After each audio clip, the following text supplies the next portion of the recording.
मग हे तुमचंच शेत आहे? हो आमचंच आहे. किती असेल हे किमान?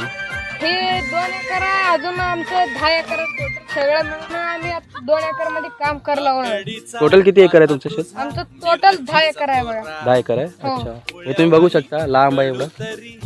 10 एकरचं शेत आहे यांचं. आणि भाऊ हे कशाचं शेती करता तुम्ही आता सध्या?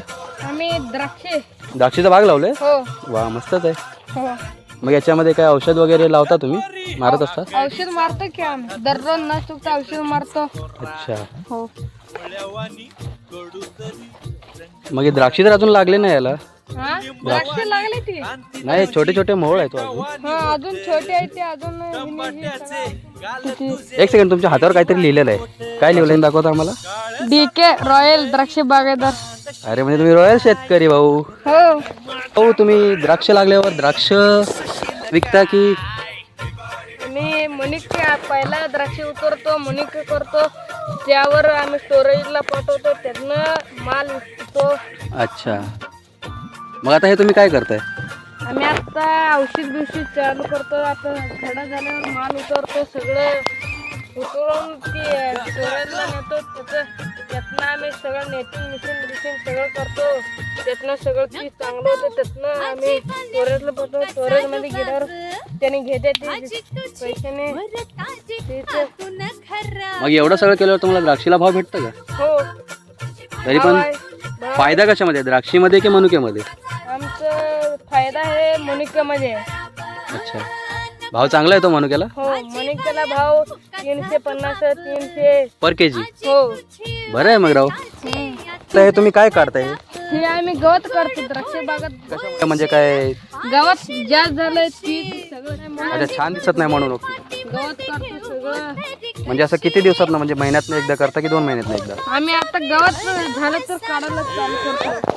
गवत ठेवत नाही, सगळं स्वच्छ करून घेतो बागात सगळं. मग एवढ्या सगळ्या द्राक्षाची एवढी मोठी बाग आहे तुमची, ही 10-15 एकर बहुतेक वाटते मला.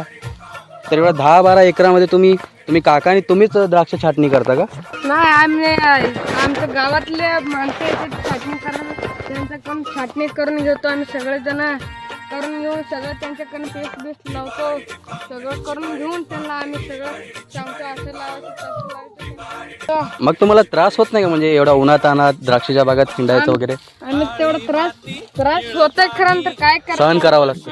सहन करून आम्ही द्राक्ष पिकवतो. मग पाऊस पाणी असतं गावाकडे की? असतं की पाऊस पाणी असतो, त्यामुळं थोडा पावसात थोडं लई हीच होतंय, त्यामुळं आम्ही तसंच करत जातो. पावसात करपा दवण्या बुरी सगळं येतंय, त्यामुळं. मग इकडे तुम्हाला भीती नाही वाटत? कोण तुम्ही द्राक्ष एवढं मेहनतीने हे केलं, कोण उचलून घेऊन जाईल चोरून वगैरे?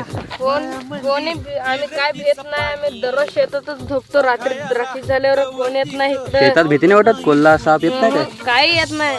आम्ही आमचं काका मी आम्ही दोघं जण झोपतो दररोज. अच्छा, नाही मी तर ऐकलं शेतामध्ये साप वगैरे भरपूर येतात. हो नाही, साप येते आम्हाला काय करणे, ती जाते ते आम्हाला काय करते. आम्ही काय तर खावलं तर ते तवाच चावते ती.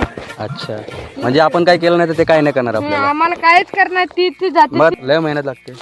तुम्ही देवराजनी सांगितल्याप्रमाणे त्यांना द्राक्षीमध्ये भाव भेटत नाही म्हणून ते मनुके करून विकतात. एवढी मेहनत घेतात त्यांच्यासाठी.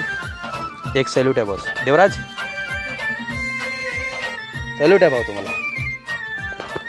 असं मेहनत करावं लागतं, शेतातच राबावं लागतं, त्यामुळे तसं आम्ही सगळं उत्पन्न करून तुम्हाला देतो. त्यामुळे आम्ही सगळं गवत करतो, सगळं. त्या मित्रामध्ये अनेक शेतामध्ये काम करणारे व्यक्ती सुद्धा आहेत. ते बघू शकता, तिकडे एक बसलेला आहे, ते पण त्यांचेच भाऊ. भाऊ तुम्ही इकडे काम करता यांच्यासोबत? मग काय पगार वगैरे देतात का तुम्हाला? किती देतात?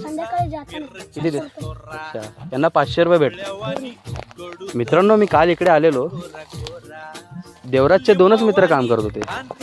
हे बघा, हे कालचा मित्र आहे, हा देवराज, हा पण कालचा मित्र आहे. आज एक नवीन मित्र इकडे आलेला आहे त्याचं काम करण्यासाठी. हे तिघं मिळून. हा तुमचा नवीन मित्र दिसतोय आज? काल नव्हता? मग आज कसं, म्हणजे आज बोलवलं त्याला? आज बोलवलं. आता रोज असणार आपण तुमच्यासोबत? बरं आहे. तुमचं नाव? पृथ्वीराज. पूर्ण नाव काय? पृथ्वीराज विठ्ठल. अच्छा, तुम्ही पण तुमची शेती नाही? अच्छा हे तुमचे मालक आहेत, यांचे मालक आहेत. पृथ्वीराज हे काय आहे ट्रॅक्टर? हो ट्रॅक्टर. आणि मागे काय लावलेलं आहे, जॉईंट केलं तुम्ही? बोलर याच्यामध्ये काय करता? त्याच्यामध्ये औषध मिळवून कुठे फवारता याच्यामध्ये? त्या बागाला